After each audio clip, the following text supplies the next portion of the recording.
WhatsApp guys, आज हम देखने वाले हैं salute to PM Modi. India पहुंचते ही इमोशनल हुए नेवी ऑफिसर्स। पाक शॉट कतर से आ चुके हैं, सही सलामत उन्होंने छोड़ दिया। और मोदी जी की गवर्नमेंट की आप ये देखो, ये इसे कहते हैं डंके की चोट पे। भाई साहब देखते पूरी वीडियो, चैनल पर तो प्लीज सब्सक्राइब, वीडियो को कर they like. 1 2 3 go. 3 cheers for India. Hip hip hurray. hip hip hip hip hooray. Bharat माता की जय, भारत माता की जय। कतर में भारत की बड़ी कूटनीतिक जीत हुई है। कतर ने 8 भारतीयों को रिहा किया है। कतर से भी ये सारे लोग मौजूद जमा हुए, क्योंकि सऊदी अरेबिया की तरफ से ये बात आखिरी दौर में हुई थी ना। भारतीय एहलकारों को अक्टूबर 2022 में आबदोस प्रोग्राम की जासूसी पर गिरफ्तार किया गया था। जो 7 वेटरन्स हैं वो ऑलरेडी दोहा से रवाना होकर इंडिया लैंड कर चुके हैं।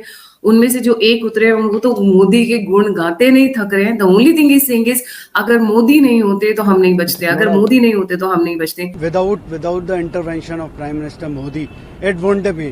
आज हम आपके सामने खड़े नहीं हो रहे होते अगर इंटरवेंशन नहीं होता at that level, highest level. With in 1 year इनको छुड़ा के लेके आए हैं और एक बहुत ही स्ट्रांग मैसेज जा रहा है भारतीयों के ऊपर कि Indian diplomacy is one of the best in the world. और इंडियन लीडरशिप को सलाम, क्योंकि वो प्राइम मिनिस्टर मोदी की जो पर्सनल केमिस्ट्री है, जो आमिर ऑफ कतार, उससे भी बहुत इंपैक्ट हुआ। ये भारत इमर्जिंग भारत है, ये स्ट्रॉन्ग भारत है। तो यूपीआई या जिस तरह देखें, चंद्रयान देखें, आप कुछ भी देखें, उसके पीछे सिर्फ वाहिद एक चीज है, नेशनलिज्म, प्राइड, हिंदू प्राइड। तो ये जो फीलिंग होती है ना, अभी मेरे रोंगटे खड़े हो रहे हैं बहुत जल्दी। तो मतलब ये जो फीलिंग होती है ना, ये परिवार वाले लोग समझते हैं कि जब उनका बंदा जिसकी उम्मीद वो छोड़ने लगे और कतर जैसी कंट्री में। A lot of Navy families will be breathing a sigh of relief, giving a sigh of relief that they are back. बड़ी ढिठाई के साथ ये तमाम तर मामला जो है वो सरअंजाम दिए जाते हैं भारत के साथ, और उसके ऊपर कोई एक्शन दरपेश नहीं आता। आलमी ताकतें जो हैं वो कुछ ऐसा महदूद जो चीजें होती हैं वो मेंटेन नहीं कर पा रही, जिससे भारत को जो है वो रिस्ट्रिक्ट किया जाए तमाम चीजों से। बहुत ही जबरदस्त काम हुआ है, और वो है कि हमारे जो 8 नेवी ऑफिसर्स जिनको डेथ सेंटेंस सुनाई गई थी कतर में, अब उनको रिहा कर दिया गया है। 7 ऑलरेडी वापस आ चुके हैं, एक बाकी। Now what happened behind the scenes कि इन लोगों को छोड़ा गया। मैं ये बोलती हूँ कि जब चीनी किसी की छुड़वानी हो, चाय किसी की छुड़वानी हो, तो उसमें चीनी बढ़ा दो। Sounds funny right? अगर आपने किसी का कोई चीज छुड़वाना है तो उसमें चीनी बढ़ा दो। या फिर डिप्लोमेटिक टर्म्स में कहूँ कि जहाँ कई बार प्यार काम नहीं आता है वहां फटकार काम आती है, और जहाँ फटकार काम नहीं आती है वहां प्यार काम आता है। बहुत सारे तरीके अपनाए जाते हैं। Jaishankar one of the finest foreign ministers that we have, I think one of the best foreign minister that we have. उनकी डिप्लोमेसी जानी जाती है।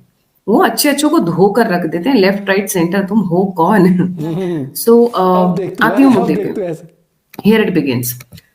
पूरा एक बार टाइमलाइन चेक कर लेते हैं और पीछे क्या हुआ फिर उसको समझाती हूँ मैं। देखिए 26 अक्टूबर को कहा जाता है, इसमें पाकिस्तान का काफी रोल था। पाकिस्तान के उकसाने पर, और मैंने सुना है शायद यूएस के भी उकसाने पर ये काम किया गया था। 26 अक्टूबर को डेथ सेंटेंस दिया गया था। क्या रीजन था? एस्पियोनाज। अब एस्पियोनाज एक ऐसा रीजन है जिसमें आप बहुत ज्यादा कुछ कर नहीं सकते हो। आप डिटेल्स भी मांगोगे तो मिलेगी नहीं। आप you are at the mercy of the foreign country. International court of trial में भी इसमें बहुत लिमिटेड ऑप्शंस बच जाते हैं। 26 अक्टूबर डेथ सेंटेंस, नवंबर 20 को कोर्ट ऑफ अपील हियरिंग, नवंबर 23 को हियरिंग होती है, दिसंबर 1 को पीएम मोदी और कतर दुबई में मिलते हैं COP 28 में जो क्लाइमेट चेंज के लिए थी। दिसंबर 3 को Indian ambassador Vipul gets counsellor access to the sailors, to the veteran navy officers.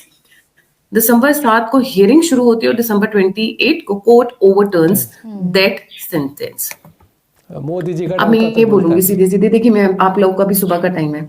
इनको कुछ नहीं, इनके मुंह में बहुत सारे पैसे भर दिए गए, थोड़े मोड़े पैसे नहीं, और अभी के लिए नहीं, अगले 20 साल के लिए भी। हाँ, बीच बीच में फन उठाएंगे, बीच बीच में बहुत कुछ ड्रामा करेंगे, उसका मैं सामने लेकर आ रही हूँ, because I would like to keep this session very short. ये है पूरा का पूरा रीजन। जयशंकर ने इनके साथ ऐसा, मतलब वो चरणों में लेट गए हैं जयशंकर जी के। India saves 6 billion on Qatar LNG deal renewal, science 78 billion, मतलब इनके मुंह पर दे मारा है पैसा। लो, पैक्ट फॉर 20 इयर्स। इनके मुंह में होते हैं ना, ठूस के पैसा ठूसना है, लिटरली। ये split something like that. But see, is that wrong? No. क्यों? क्योंकि फायदा हमें भी हुआ है। कैसे? सबसे पहला फायदा, हमारे 8 नेवी ऑफिसर्स छूटे हैं।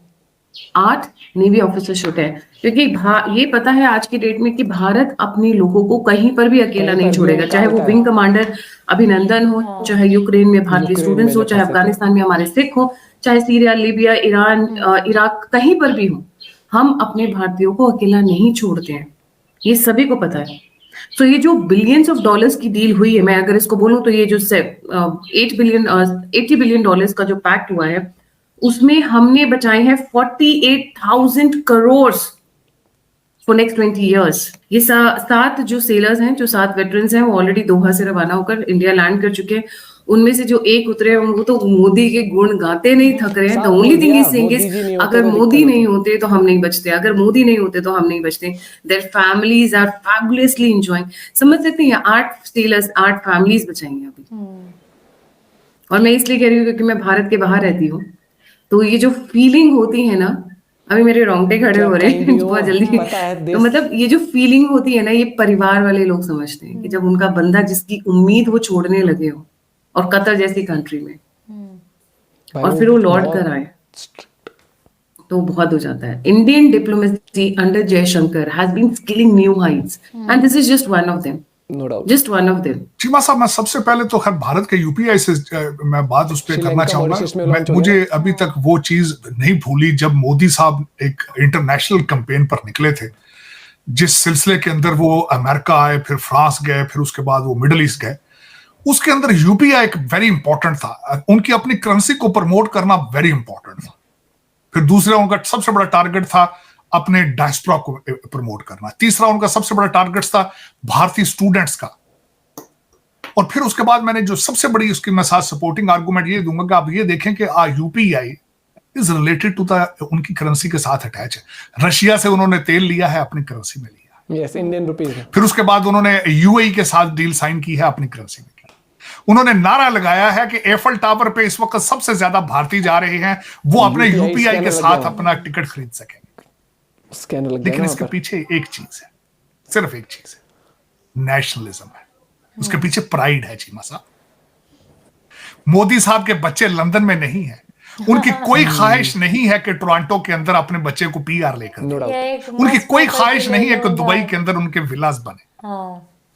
सही बोला ये भाई, मोदी जी का डंका बोलता है, चाहे भारत हो चाहे देश विदेश। और कूटनीति जिसे कहते हैं, डिप्लोमेसी जिसे कहते हैं, एस जयशंकर सर के आप इंटरव्यूज देखो भैया। अभी भी अगर आप नहीं समझ पा रहे कि फॉरेन डिप्लोमेसी कितनी मैटर करती है, फॉरेन मिनिस्टर का क्या रोल होता है, आप देखो। इसीलिए कहते हैं हर पोस्ट पे सही इंसान होना चाहिए, सही कैपेबिलिटीज होनी चाहिए। इसीलिए कहते हैं ना कि जब आपका प्रधानमंत्री बने कोई, तो सबसे पहले बहुमत की सरकार बने, और उसका जो आपका लीडर हो, जो प्राइम मिनिस्टर हो, वो बहुत स्ट्रांग होना चाहिए। अब मान लो आपको प्राइम मिनिस्टर बना दिया आपने किसी को, सरकार है मिली जुली सी, वो आदमी 2 डिसीजन लेने से पहले भी सोचेगा कि ये नाराज ना हो जाए, वो नाराज ना हो जाए। यहाँ पर लोगों ने वोट ही मोदी जी के नाम पर दिया है कि भैया हमें वो उसके अंदर बहुत कैपेबिलिटीज दिखती है। और उन्होंने जो अपने कैबिनेट ऑफ मिनिस्टर्स रखे हैं भाई साहब, गजब। और एस जयशंकर सर की, मतलब आप कोई भी इंटरव्यू उठा लो, कितने बड़े से बड़ा सवाल पूछ ले कोई, वो भाई साहब एक लाइन में ऐसा जवाब देता है, आगे वाले भी सोचता है क्या बोलूं, अगला क्वेश्चन क्या। बहुत गजब उनकी डिप्लोमेसी है। और भाई बहुत, मतलब ये देखो ना पिछले 2-3 महीने के अंदर कैसे तख्ता पलट कर दिया ओरिएंटेशन का। 26 अक्टूबर को सुनाई गई थी सजा, और किस तरीके सब कुछ करके, ये चीज तो है। इसीलिए कहते हैं डिप्लोमेसी बहुत डिफिकल्ट होती है, और राजनीति उससे भी डिफिकल्ट होती है। और लोगों के कहते हैं ना कि ये तो घूमते ही रहते हैं, ये तो फॉरेन टूर पे जा रहे हैं, ये कर रहे हैं। अभी यार एक चीज बता दो यार, यूक्रेन से लेकर बता, एक और कौन सी जगह बताई थी, ये थी ना, यूक्रेन से लोगों को निकाला था, बांग्लादेश से सिखों को जो बताया था, वो बांग्लादेश नहीं, सॉरी, अफगानिस्तान से जो बताया था। नहीं, एक और चीज जगह थी, मैं भूल रहा हूँ, ध्यान नहीं आ रहा मेरे को। भाई साहब मोदी जी ने के लिए बताया था। हाँ, हर जगह, मतलब। और यही चीज होता है, सबके लिए नेशन कम्स फर्स्ट होना चाहिए, और वैसे ही सबसे पहले देश के नागरिक एक सरकार के लिए होते हैं। और वो चीज मोदी जी ने करके दिखाया है। अमेरिका को देख लो भाई, उनका कोई बंदा कहीं फंस जाना, वो भाई साहब ऐसे हिला देते दुनिया, सिस्टम हैंग कर देते हैं वो। वही वाली बात है। भारत सुपर पावर बनेगा बहुत जल्द, और डेवलप तो 2047 तक बोल दिया ना, विकसित भारत की बात। मुझे लगता है उससे पहले ही। मिलते हैं आपसे वीडियो के साथ। जय हिंद, जय भारत जरूर लिख देना। Bye bye, take care.